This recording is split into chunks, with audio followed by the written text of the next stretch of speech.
Welcome, everyone, to my new podcast called My Life After. In this podcast, we will meet with people who have had big life changes, whether planned or unplanned, talk about their resiliency, any challenges they've encountered, and how they've come out stronger on the other side. In today's episode, I speak with a former currency trader named Brian Hill, who went from a job teaching sailing to ending up as a trader on Wall Street. We talk about what it was like to cut his teeth in this demanding career, navigating through uncertainty during a financial crisis, and why he and his family decided to pack their bags and set sail for the past 3 years. Of note, as we go through this journey, I omit the name of the most recent bank that he left, as it's not important to the story. What is important is that a lifelong dream that Brian started thinking about and planning with his wife many years ago came to fruition. When the opportunity presented itself to travel the world during the pandemic, they took the leap of faith and dived right in. Or should I say, set sail. But hey, listen, I've been excited to talk to you. How have the last couple of years been? It's been how long now? 2 years? 3 years. We've been sailing now for 3 years.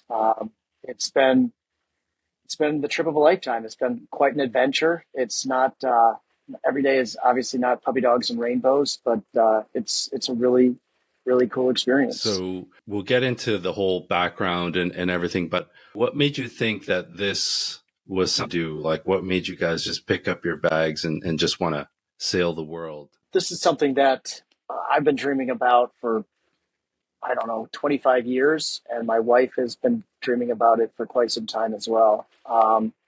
Certainly more than 15 or 20 years. In fact, when we were working and living in New York City during the great financial crisis, my bank went under and got nationalized. And she was like, "Let's go now." I'm like, "No, we can't go now. This is not the right time. It's not time to give up the career yet." So it's been something we've wanted to do for quite some time, and had always had it on our dream board, or whatever, if you will, something that we just thought, well, someday it'd be really cool to do that. And we'd always been trying to work towards it, but never sure if we were actually going to realize the dream. But it was something that was every year was something that was discussed, and we put money away for something like this. Which bank was that you worked at the time? That was the Royal Bank of Scotland. And so one of the things with the show, as I was telling you when we were corresponding before, for me, I see a lot of people in the last few years, especially during COVID, make pivots and changes, sometimes because they want to, sometimes because they have to. And, can you talk a bit more about what you did in terms of a career? What made you choose that line of a career, how the opportunity happened, and, how you got into currency trading? Honestly, a random meeting. I graduated from college with a degree in psychology and economics. But promptly took that degree and started a community sailing program with it. And I was living in Chicago at the time. At this community sailing program, it was for a city or a town north of Chicago, and it was quite a wealthy town, kind of like the Greenwich, Connecticut of Chicago. And so obviously I came across and met a lot of people that were in finance. And a guy that I taught how to sail approached me, and he said, "You'd be a very good trader." And I had no clue what that involved or what that meant. And I said, "Cool story, bro. Thank you very much. But I'm in my dream job. I'm running a sailing program. I have no interest. Thanks." And I kept in touch with the guy, and he took a couple more classes at our program, and I saw him for a beer every now and then. But it was a little over a year later, and he wasn't asking me. He wasn't saying, "You should come, you should come." But I approached him again, or in one of our meetings, I said, "You know what? Remember when you offered or mentioned that? I'd like to explore that further." And this guy literally picked me up and put me in a trading seat. And it just so happened this guy was the global head of all wholesale banking for ABN AMRO, a Dutch bank. And I had no idea how high up he was or what he did. And I also had at the time had no idea just how lucky I was to be able to have somebody just pick me up and plop me down in one of those seats. But that was back in 2002, okay. I think. And that's how I wound up in currency trading. That would have been a good time to get in, right? It was still kind of the glory days of currency trading, few years before the financial crisis. So the markets were fairly decent, nothing too crazy Oh yeah. happening, right? Well, no, I mean it was Chicago too. So there was I wasn't on the pit, but it was quite a rough and tumble, bare knuckles kind of ethos at the time there, and there was a lot of shouting and hand signals. It wasn't as electronic. I mean, we didn't. I remember when we got flat screens. Our original when I started, it was still cathode ray tubes, so screens. It was definitely different. So it was really neat. It was a great time to learn, a great environment to learn, and it was definitely different than the industry I left 3 years ago. Okay. And what was it like? Because, when we're for those people that, we see come into the banking programs from university and college, everybody thinks it's like, Wolf of Wall Street or um, it's fast paced. It's, people are curt, people are short, but is it exciting? Is it nervous? Or were you nervous? Was it scary? Like, what was it like when you first started? Yeah, I mean, it was all of that, especially because I was older when I got started. I think I started when I was 26, 25, or 26 or 27. So I was older. I wasn't a trainee, that came right out of school or had done that. So it was a little bit strange to me. And I had gone from being a big fish in a little pond, or essentially being, I wasn't my own boss, but I was running the program. So I was the decision maker. And now I went to this like tiny little, and was it scary? Yeah, it was scary as hell. And I remember one guy, and I won't use his name. I think he's still in the market, but I'm not sure. And he was quite a trader, very good. But man, it was, there was no, the HR controls, let's say, just weren't really strong when I started out. And I remember him, so I was taking notes and I didn't have the phone number of the trader, the yen trader in Tokyo. And so there was a Melody came out. Melody was an old research firm. And so if they would put out a report and you would see the market start moving and you're like, what's going on? What's going on? And somebody was like, oh, Melody came out and he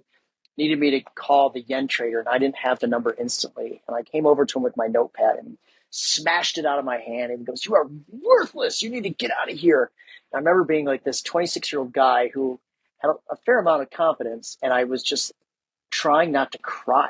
It was crazy. I never thought I would be in my mid to late 20s on a floor with a bunch of other dudes trying not to cry in front of them. So it was certainly intense. And well, I think it still remains, though it's quite electronic now. But it was quick paced. It was. I enjoyed it very much. I mean, I think we started at similar times. And back then, like you said, you worked in a job doing sailing. I actually started off as a IT support guy at Deutsche Bank and did trade floor support, and eventually built a relationship with the traders, and one of them asked me to join the bond desk, and it was quite a colorful time. And there were soul crushing moments, right, where you think, oh man, like, what did I do? And you're right. The one of the things with getting into banking, especially when you're young, is, and this is why I asked about what did it feel like? What were your expectations, and was it exciting? Because you have this bravado when you come in thinking, hey, I'm going to make all this money and everyone is going to think I'm very smart and successful. And all my friends are looking up to me who are just doing like software testing jobs or analyst jobs, or they're trying to figure out their own path. And here you are, at least for me, because we're an immigrant family from Sri Lanka, at least for me, that was like a big thing. I would have never have thought that this would be my job, right? I thought I'd have like a cubicle job and, live in the burbs and have a more, and all of those things. And that would be me. But this was very different. And so when you build yourself to that, and then you're just smashed in front of a lot of people. And, it's nothing personal. I worked with some really great people and very colorful personalities. At the time, I was just, oh man, I really want to do something else, or this person's driving me nuts. But in the end, that was, you just accepted that was just how people learned, and that's how they taught you as well, wasn't it? Yeah, I didn't have a problem with it. It was certainly intense, but I think because I was a little bit older, I don't know if maturity is the right word, but just enough experience or wisdom or self confidence to be like, listen, man, this is either going to work or it's not. And I think I'm doing a pretty good job for you. And I don't know exactly why you're yelling at me the way you are. Maybe you've got something going on, but I just, it didn't get under my skin too much. It was tough and it was intense, but it certainly drove home the point quite quickly to me is that you better know your stuff, and you better be prepared. And I didn't mind that environment, and I really didn't. In fact, I was quite comfortable in it, and I hadn't been in environments really like that before. I mean, I had obviously done sailing at a high level, and it was quite competitive, and so you just have your typical type A competitive people doing that stuff. But I had never been in a trading floor environment, and I wasn't really even sure what it was about. I had never been exposed to that, or had never even met a trader before, so it was. I think I was a little bit naive, but I also had no preconditions about what I thought it was going to be So like to New York. can you talk about the financial crisis in that time, and not so much, giving the history of the financial crisis, because people can look that up, but what did going through that mean? Because now, in the industry, I see the demarcation point of those that went through it and those that didn't. And I'm still in the industry, and I see, just in terms of how people approach me and talk to me about business, some of them have an understanding of what, you know, guys like us went through, because in terms of market structure, pricing, risk management, mitigation, preparing for, I guess, worst case scenarios, so to speak. But then there are others that don't, that haven't been through it. What did you feel when the market collapsed, and what were you thinking was going to be next? There's, I have two answers to that. One is all of a sudden, all the things that you couldn't imagine were happening, and two, I was still having to make prices and had risk at that time. And I traded emerging market currencies, so they weren't very liquid, and the liquidity disappeared where you would have positions that you simply couldn't get out of. And what we ended up having to do is we had to go to the New York Fed, and all the banks, all the desks got together and submitted all of our positions, and we had to close out all the trades that way because they just wouldn't trade.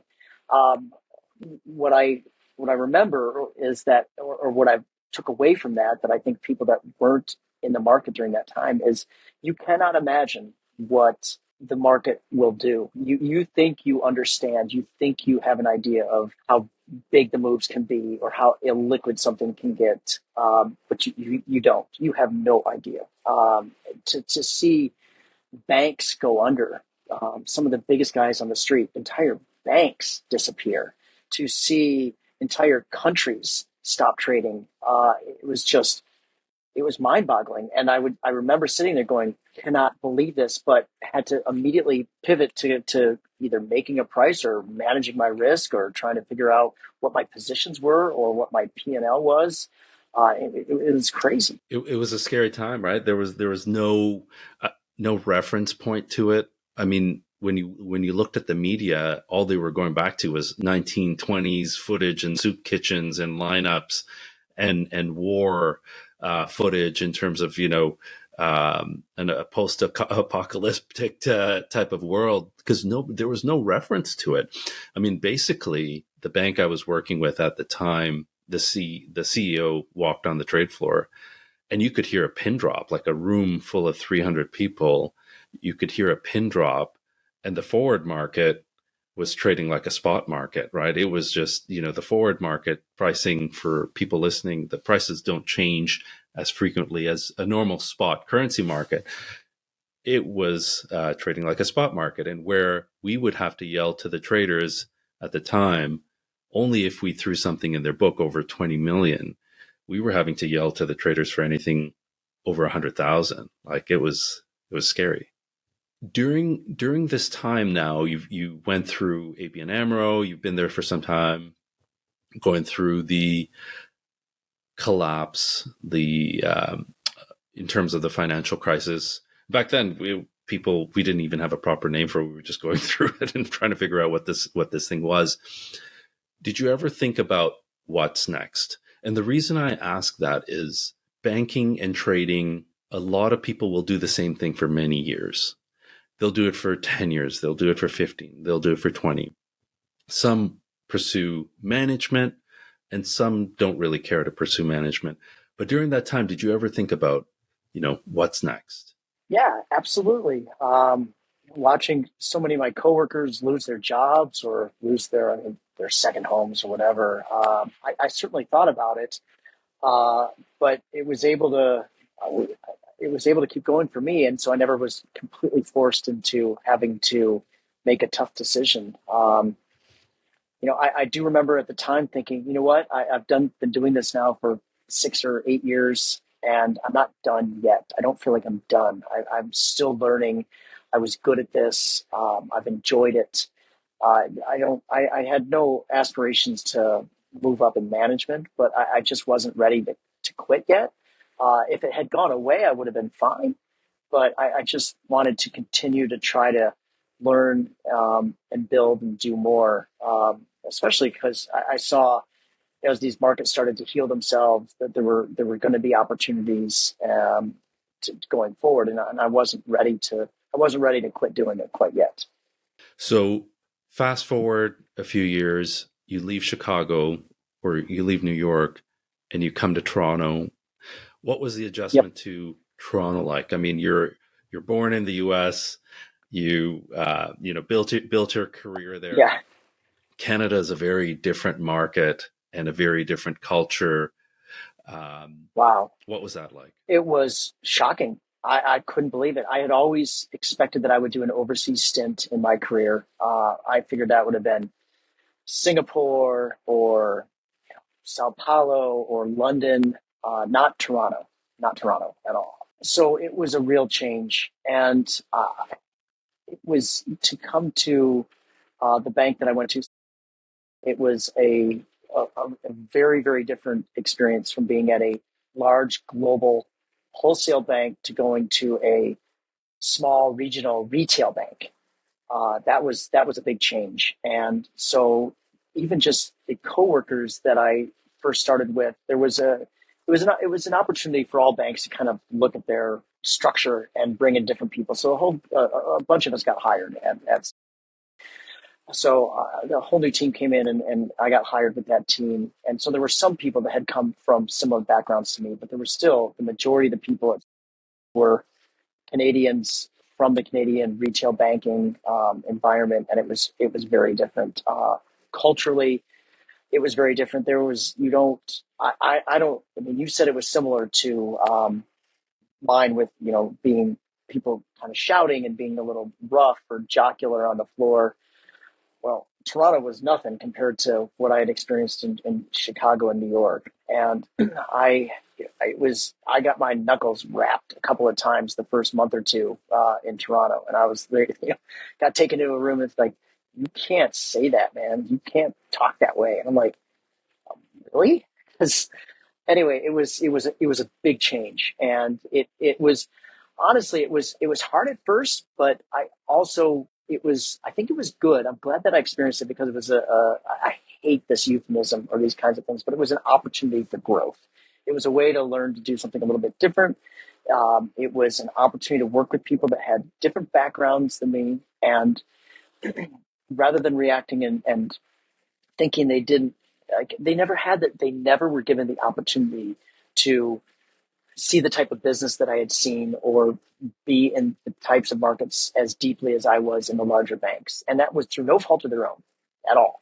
And so it was once I kind of appreciated that and understood that and tried to kind of embrace some of the cultural differences, things started to work quite well. I find there's been a shift in the last, say, 7-8 years in terms of how people learn and train in banking. And I find for me personally, I had a bit of an inflection point. And what I mean by that is, I was part of that old school where, you were yelled at, told off, whatever it was, whenever a mistake was made.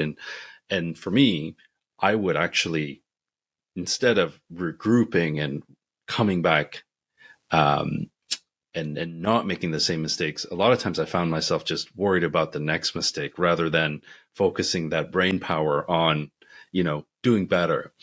And I found when the culture shifted to a more, um, less old school, call it, in terms of how people, discipline or adjust to training people, I found I personally learned better. And I find that now that is the culture. And in terms of, you know, you look at the way you have kids, I have a child, and you look at that younger generation now. We don't discipline our children like how, I don't know. I was disciplined very sternly. There were belts and wooden spoons involved and things like that, and yeah, coat hangers, all of that stuff. But now, we don't. And I think you could say that for most people, how they've parented maybe in the last 10, 15 years. That's not how people were raised. And to be thrown into an environment that would be that old school environment really wouldn't work now in terms of how we are wired. Yeah, there was none of that. And even with our customers, and that was one of the things that was different for me as well, is truly starting to work with customers as a partnership, a relationship, because when I started out, it was quite adversarial. I mean, we were marketing to hedge funds and high frequency guys. It wasn't really, and the corporate business was so small, such a small component of the pricing that I made, and so it was adversarial, and that filtered down through your relationships with the guys on the desk and the sales team, and it wasn't a partnership. And getting to where there was more corporate business, and you honestly, like, the customer was a really great person, and you wanted to get to know them, and you wanted to help them, and you could walk them through these things. That was I loved that, but that was very, very different from Yeah, my yeah, background. absolutely. So your days at, ended, and how did you feel when that day came? Absolutely great. Preparing for this day for a very long time.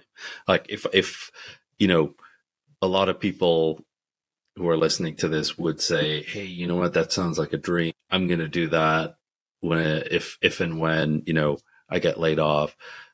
But there's quite a bit of preparation, and this is a mindset that one day this will happen. And, is that putting away a small amount or whatever amount for quite some time?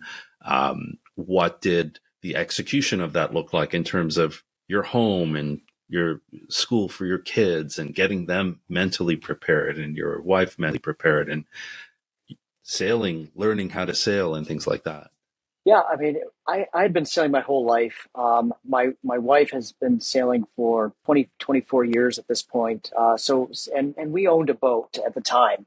And in fact, the boat that we owned in 2001, we left Toronto on that boat. We moved out of our house, we moved onto that boat and took that boat down to the Bahamas.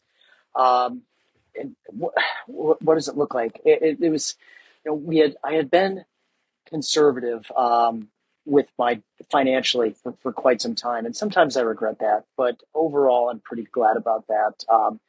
Had no debt. The house was paid off. Had made sure that I had fully funded my kids' education for college in the United States, and then we had saved some money for ourselves.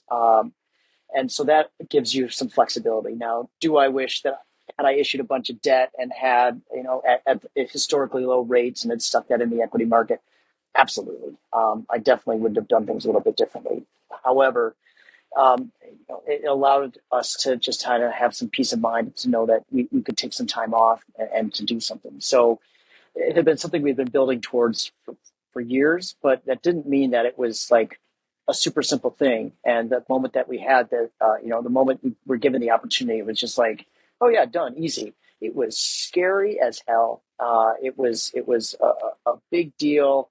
it was very stressful on our marriage. The kids were quite young, so they were enthusiastic about it, but it was scary. Yes, we were prepared. Yes, we had a plan. Yes, it just like took out the playbook and started executing. But at the same time, it was like, are we really going to do this? This is scary stuff. So I don't know if I'm answering your question, but that's what it was like. It was scary. I would think so. When I think about what you're doing, or sailing with your family, I picture being in the middle of the ocean, big sea swells could happen, or things like that. I mean, did you? So you're in Indonesia right now. How, like, did you sail across the Pacific? Yeah. So what we did is the boat that we had owned for 7 years and kept it in Toronto, and we left on that boat. It was a 45-foot monohull. A monohull is just a single hulled boat. And we took that down the Erie Canal, down the Hudson River, came out in New York, went and cruised around New England, and then went all the way down to the Bahamas. And that we left in July of 21. And by November of that year, and we'd promised ourselves we'd give it 1 year. We didn't know we were going to love this. And we said, look, we're not going to go through all this expense and upheaval and quit after 6 months or 8 months. We know there's going to be a steep learning curve. We know there's going to be some tough times. We cannot quit. We promised ourselves we'd give it 1 year. But within 6 or 7 months, we were like, oh, this is amazing. I love this. Let's keep going. But it was quite obvious to us, and we knew this even at the time, that the boat that we owned was not the right boat to sail around the world. It was, people do it. People do it on these types of boats. But we had the ability to buy something else, and we knew we wanted to buy something else. So we started looking at, we decided we wanted a catamaran, and we decided we wanted a catamaran built to cross oceans. And so boats are like cars, right? You can get an off-road car, you can get a sports car, you can get all sorts of stuff. And so this boat is built and designed specifically for families to cross oceans on. So it's a stronger boat, more robust than some of the other catamarans that you see in the Bahamas or the Virgin Islands or something like that. So the boat that we decided, they've only built 32 of them or 33 of them, and the only one for sale in the world at the time was in New Zealand. So we ended up selling our boat and buying this boat that we're currently on in New Zealand. So we didn't sail across the Pacific. We flew across the Pacific to New Zealand and moved onto the boat and sailed that boat then 1,200 miles to Fiji and then back down to New Zealand for cyclone season. And then we went back 1,200 miles north to New Caledonia, over to Australia, and then all the way through Indonesia, Malaysia, Thailand, and in about 2 weeks from now, we're going to start crossing the Indian Ocean to go to Cocos Keeling, which is a little atoll that Australia owns, and then we'll keep going down the southern Indian Ocean to Africa. Amazing. What are some scary moments that you've had while sailing? Have you had any? The scariest, I do want to say that we've got two young children. When we left, I had two boys, 4 and 7. They're now 7 and 10. And having sailed my whole life and then running a sailing program, I know just how awful it can be if you scare somebody and they can leave the sport forever. And I don't want to do that. So we really work hard to not scare people. With the technology today and the weather forecasting, you can see with some pretty good accuracy 3 days out and with some confidence 5 days out. So we try to plan our trips and our passages around weather. But I will tell you the scariest moment so far was we were sailing from New Zealand to New Caledonia. And that passage in the Tasman Sea is notorious for being a bit unpleasant, and it is. It's not like crossing the Pacific. The Pacific is, while it's huge, it's easy and nice, easy waves pushing you downwind. The Tasman Sea or the Southern Ocean, the Southern Pacific Ocean, where New Zealand is quite rough and churned up. And we were 2 days out of New Zealand, and we still had another 4 or 5 days to go to get to New Caledonia. And one of our rudders detached. And this was something that we had looked at in New Zealand, and we paid somebody to look at it. And I've learned over time not to trust everybody. And I had checked one side, but I didn't check the other side that the guy did. I did one side myself while the professional was working on the other side. and I didn't go and check his work. And that was something I overlooked. It was bad. And what happened is the hydraulic ram that's connected to the rudder head detached. And so we were in, of course, I mean, not crazy waves, but the waves were 3 to 4 meters. And of course, it was dark and nighttime. And the rudder is slamming back and forth, slamming back and forth, slamming back and forth. And I'm trying to attach a hydraulic ram onto a rudder, and you can't grab the rudder. It's under tremendous forces. And so trying to get that fixed, there was no other option. You couldn't go somewhere. We were 500 or 600 miles away from the closest point of land. You need both rudders to work, or else we would have had to like purposely drop that rudder out of the boat.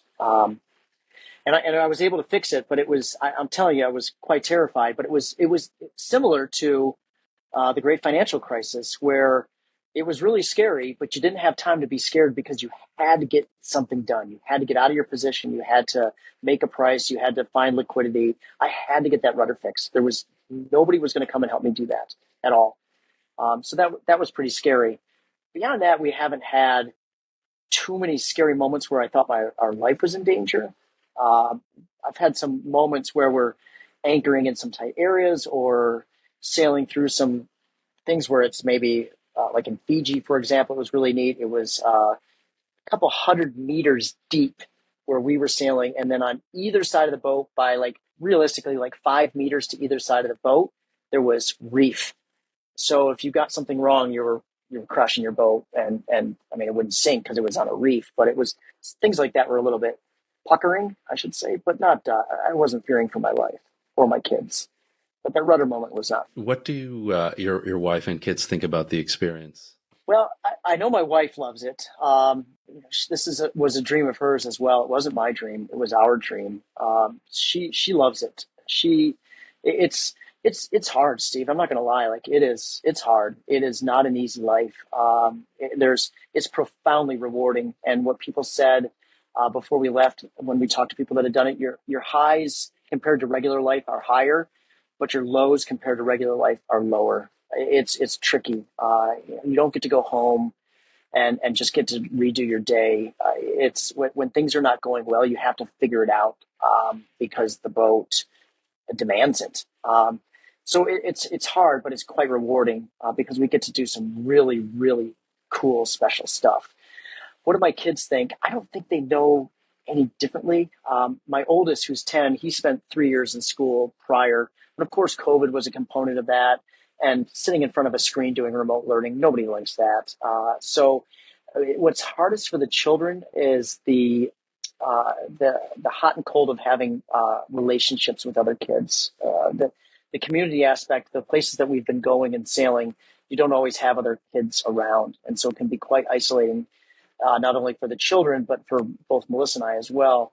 That's tough. And so I know that they would like to be with all of their friends back home or have a thriving social network, which they don't have.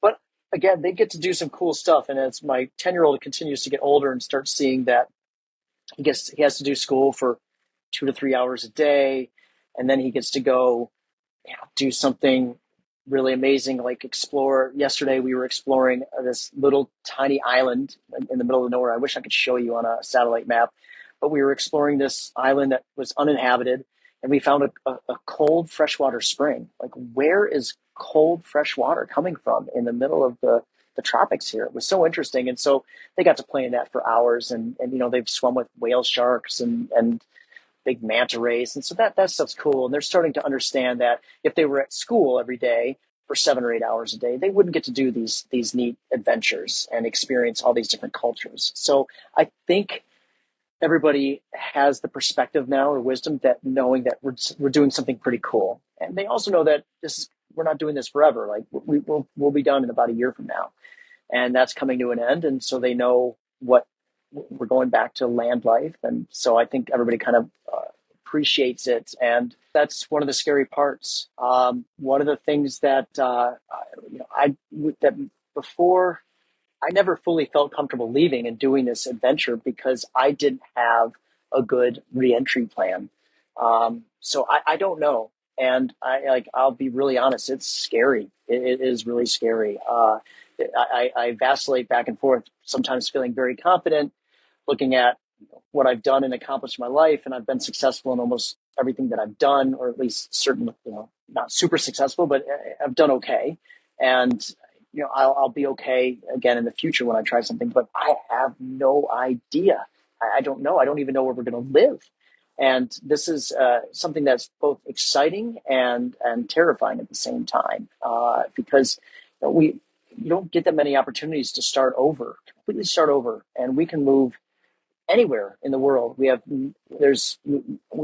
both my wife and I lost a parent in the recently, and so we don't have family that's pulling us back. Oh, that's okay. I mean, it was like 3, 4, 5 years ago, so it's fine. But it's just we have an opportunity to completely start fresh, and that is sometimes overwhelming. Start a new career, move to a whole new country or a whole new region. All of these things are an opportunity for us, and sometimes because that's such a big thing, it can be quite overwhelming and scary. So I don't know. I don't know where we're going to go and what we're going to do and what it's going to look like.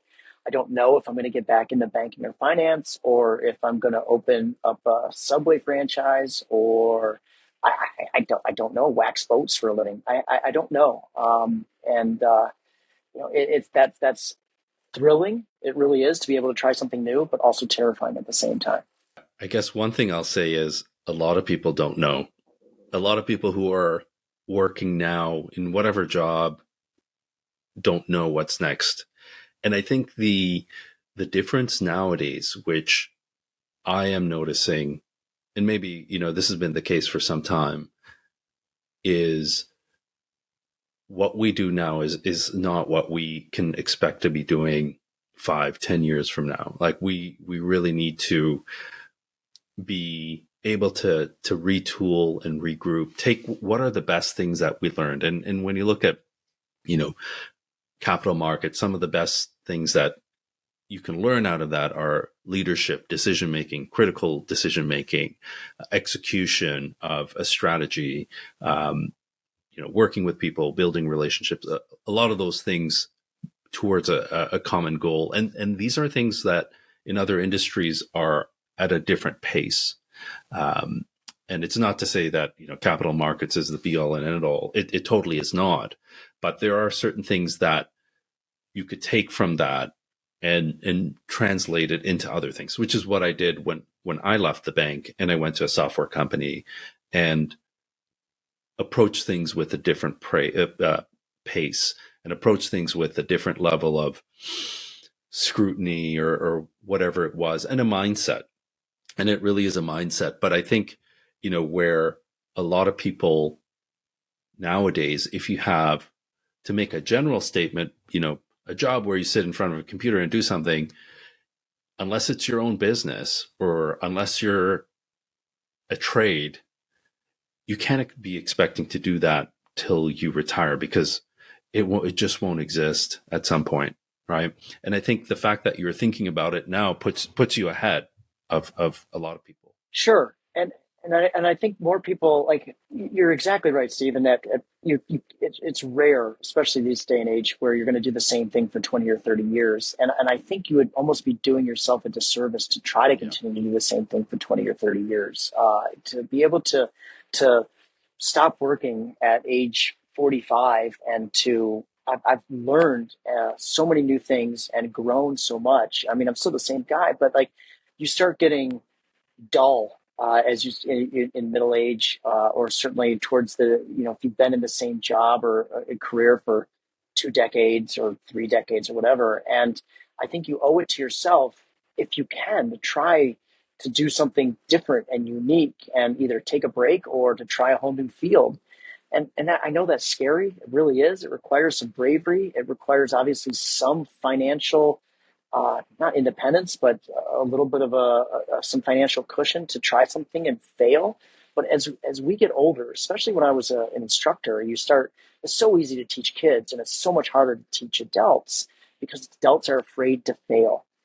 Adults are scared much more than children are. And I saw that even as I got older. I saw the market changing. I saw the way everything was like dealing was changing, become algorithmic. Sorry, getting late here. And, there were opportunities to learn to pivot and become a coder or to try to change things. And I was scared. I didn't want to do that. I'm like, listen, man, this has worked so well for me for so long. Why should I be changing right now? And I think that's a dangerous attitude to have. And so to pivot like you did, to go from finance to software, or to go from banking to sailing around the world with your family for a few years and then trying something new. I think that's a great opportunity for growth.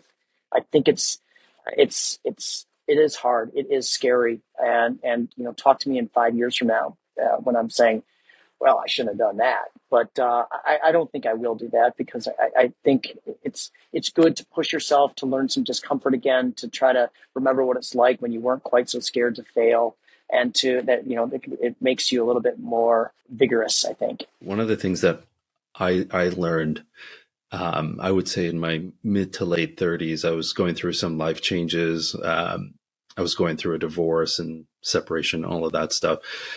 And one of the things I realized, in order for me to come out of what I was going through, because I was going through a tough time mentally, was to seek discomfort and to rewire myself, to put myself purposely in situations or where one thing I challenged myself for, because I realized falling into that trap of being comfortable was I started jujitsu. I started jujitsu about 4 months ago.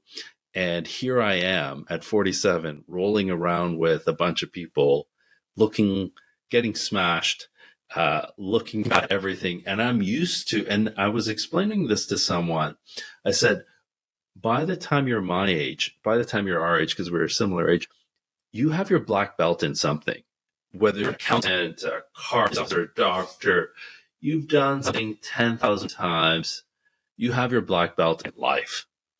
But to now enter an ecosystem where you're no longer the top dog, you have to swallow that humble pie and look bad in front of people who would otherwise, as they see on the street, that guy's a banker or that guy's a police officer, he's very senior and very successful. And for me, it is the opportunity to go through and struggle, to learn, to adapt, and to overcome, all in that 1 hour. I'm doing Advil and ice packs afterwards, and I go back again because I'm building on that failure. And this is something that I don't think we challenge ourselves enough as we get older, because we think, hey, I got a job, I'm going to ride this out, going to pay my house off and put my kids through school, whatever it is. And I don't know when that's going to end, but it's a bit of a gamble. And I know it's funny that in the banking industry, where it's all about taking risks, nobody's willing to take a risk on themselves. Holy cow. I mean, that was one of the hardest things I struggled with in that environment. I mean, I think I've been clear that I loved trading. I loved being in the financial markets, but the corporate world was not something that I loved. And I saw so many people who were afraid to take risks, and were so protective of their tiny little fiefdom. And they do not encourage you to reskill or learn new skills. You're this person and this is what you do. And if we need this job, I'm going to bring in somebody else so it makes me look good, because it's just such small thinking. And it was really frustrating to be in that environment. And I did not like that. I did not enjoy that at all. And which is ironic, because you've got these people who are risk takers in some sense, but as they continue to get older, I think you just become less willing to take risk. And then as you become more senior, you become less willing to take risk, and you end up becoming the antithesis of a risk taker. And it's not, I don't think it's healthy. And I'm not saying everybody needs to quit their job and do something completely different, or go move onto a sailboat, but it's a real shame the way corporations operate sometimes. And I know this is looked at by people far smarter than me, and we don't need to get into this discussion now. But yeah, it was sad, and I'm glad to be free of it, and I'm glad to have spent, as you said, you're spending an hour a week. I'm spending, 8 hours a day, being uncomfortable.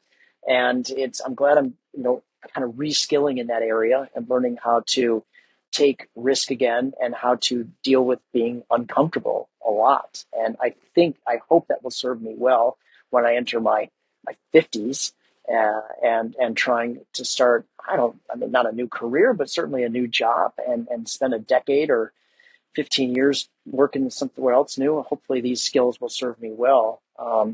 And I think that I would encourage other people to do it like what you're doing, taking up a new sport or something, just to kind of sharpen up again. I got two more questions for you before we're done. One is, Yeah, what do you miss sure. about land life? That's easy. I love the time with my family, the time with the kids, and exploring together and discovering new things together. It is what we're doing is so cool. It is so neat to move your home and your family to a new place so frequently. And people love traveling and meeting new cultures and experiencing new things and seeing different sights. I get to do that with my family week in and week out, and I'm watching my children grow up. I'm with them 24/7, which you can imagine is not awesome all the time. Definitely not awesome all the time. But we are doing and some really amazing things. I'm going to miss that. I'm going to miss seeing them all the time. They're 3 years apart. I know that when they get back into school, they're going to have their own friends. And even as they get older, they're going to want more independence and have their own life.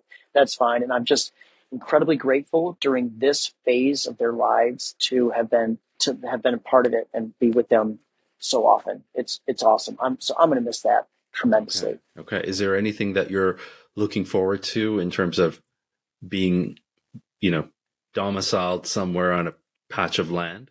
Yeah, absolutely.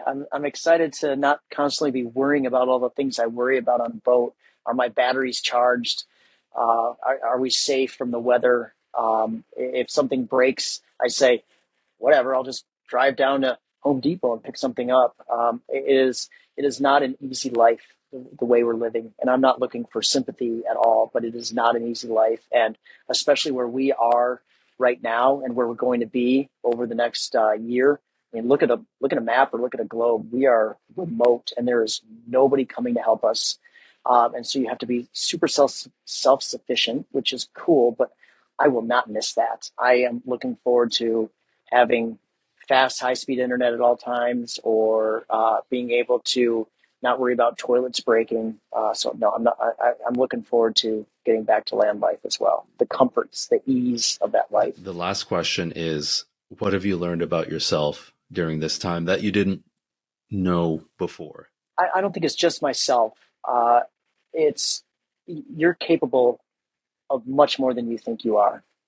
I cannot believe I'm doing some of the things that I'm doing now, whether it's understanding electrical wiring or diesel engine maintenance, rebuilding a mixing elbow or a heat exchanger or fiberglassing stuff. All these things that I now have to do and be responsible for are things I didn't know a couple of years ago. And if you had told, well, I mean, I was a boat owner before we left, and I was like, I'll pay somebody to do that. I'll leave that up to an expert or a professional. And now I'm doing that stuff. And oftentimes I'm doing it better than a lot of these guys that we had encountered previously. So it's nice to know and be reminded that you're capable of doing or learning things that you didn't think you could do, and to have that underlying confidence now, and knowing I'm going to make a mistake, it's going to be fine. Like, as long as lives are not in danger, we'll get through this. So I've learned flexibility and having some confidence that you're capable of far more than you actually think you are.